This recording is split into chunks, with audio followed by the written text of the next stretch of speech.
खजाना देवरा बही मनवा निरखे चोली के खजाना अचहके में खोल दे हई ब्लाउज के बंधना देवरा बही मनवा निरखे चोली के खजाना देवरा बही मनवा निरखे चोली के खजाना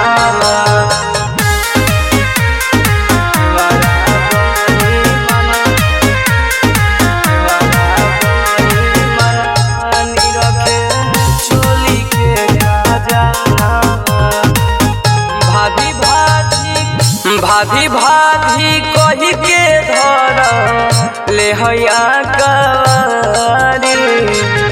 मन जब करी देह खूबे गारी देह खूबे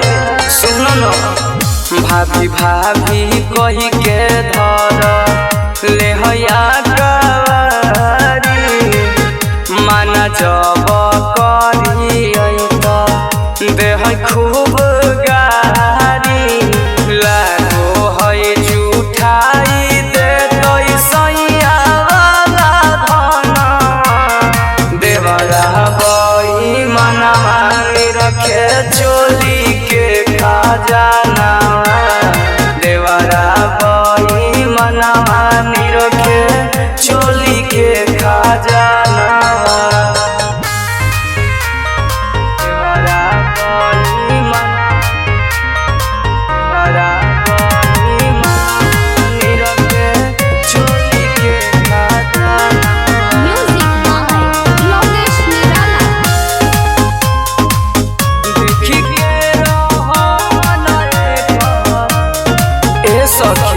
देखी के रहन बड़े हमारा खीस हो करे ना पैया कवनो टाइगर मनीष हो टाइगर मनीष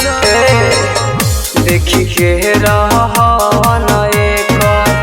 बड़े हमारा खीस हो करे ना पैया कवनो टाइगर मनीष हो आवे ना बाहर से घरवा शास्त्री सजना